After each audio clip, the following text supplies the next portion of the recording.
زریزاده یوسفزی ته د پښتو په دې تاریخي ټپه باندې سټیج ته د راتلو بلنه ورکوم چې پښتو د اوسپنې چڼې دي، پښتو د اوسپنې چڼې دي، پښتونه یاره پولادي کېږده غاښونه. ښاغلی زریزاده یوسفزي.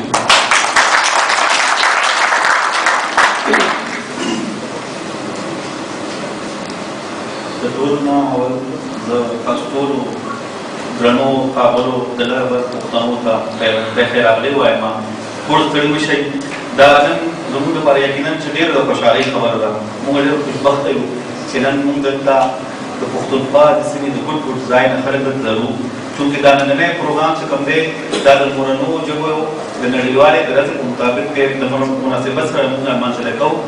نو درې په حواله باندې چونکې موږ دا پابندي وه چې هر سړی به لږې خبرې کوي. ما به داسې څیزونه ډیپي راوړو هغه ډېر زیات وو، خو بهرحال زه به د دې په حواله باندې د دې ورځې په مناسبت باندې دا ووایم چې 21 فروری د مورنو ژبو نړیواله ورځ په توګه لمانځل کېږي په ټوله دنیا کې، په ټوله نړۍ کې. یونسکو په دې هیله 21 فروری د ژبو د مورنو ژبو په توګه منلې وه چې ټول ولسونه په خصوصي توګه هغه قامونه چې ژبې مخ پر کېدو دي د خپل دې بنیادي او انساني حق نه خبر شي چې ژبه د تعلیم، خپلواکۍ او ترقۍ لومړۍ زینه ده یا پوړۍ ده. ژبه شناخت دی، پېژندګلو ده. خو په نننۍ نړۍ کې څو زورور ژبې لګیا دي چې هغه لګیا دي غواړي ژبې د منځه وړي. یو ژبه چې تر څو د سرکار، تعلیم، میډیا، فوج، تجارت او د نورو ضرورتونو ژبه نه شي، دا خطر به موجود وي چې دا ژبه به د منځه وړلی شي. ژبه پېژندګلو ده او ژبه د کلتور د ملا تیر وي. ژبه د وینې په څېر د کلتور له زړه سرچینه اخلي او د ټولنې په بدن کې بهېږي. ژبه هغه ښکارنده ده چې د یو ژوندي جسم په توګه د انسان سره ملګري وي او له هغوی سره د خپل چاپېرچل، شاوخوا شیانو، ذهني نړۍ د اړتیاوو په بیانولو کې مرسته کوي. ژبه انسانانو سره ژوند کوي، بدلېږي، حتی چې بې غوره شي نو مړه کېږي. په تېرو وختونو کې پښتون په هغه ژبو کې په هغه ژبو کې شمېرل کېده چې په راتلونکي نسلونو کې به د منځه لاړه شي.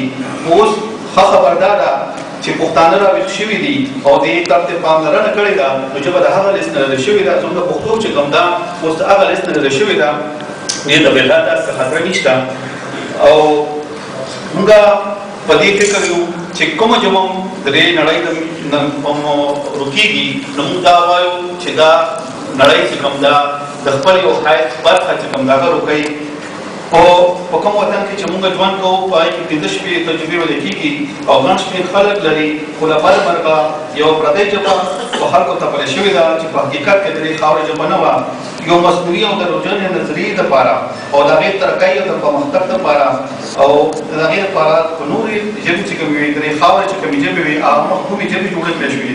او په دې صوب باندې پښتو سره خو هغه کانې وشوې چې د مثال په توګه که تاسو چېرته یو تعلیم یافته پښتون نه تپوس وکړئ یا ورته چېرته تعلیم یافته پښتون ته ووایئ چې یاره په پښتو کې لیک وکړه نو هغه به ته زر ووایي چې زه په پښتو باندې نه پوهېږم.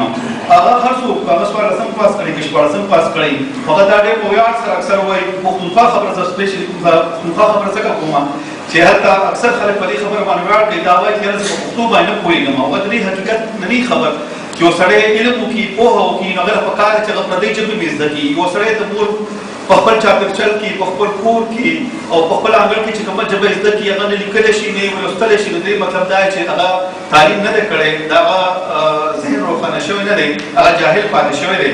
او که چېرته ورته ووایي چې په اردو کې تاسو لیکل وکړه نو داسې اردو به درته ولیکي چې د مذکر او د مؤنث سره به خو هغه چل وکړي چې ته به د شرم او اوبه وشوې خو هغه په دې نه شرمېږي او هغه به داسې به بې شرمۍ سره وایي چې ته به په زړه کې وایي چې یا خدایه دا پښتانه خو د دین شول د سادین شول. نو ملګرو د ترقۍ او د پرمختګ لاس په دې کې دی چې تعلیم د مورنۍ ژبه کې شي، خصوصا ماشومانو ته چې تعلیم چې کوم دی هغه په مورنۍ ژبه کې ورکړی شي. د مثال په توګه که تاسو وګورئ هغه ټولو قانونو ترقي کړې ده.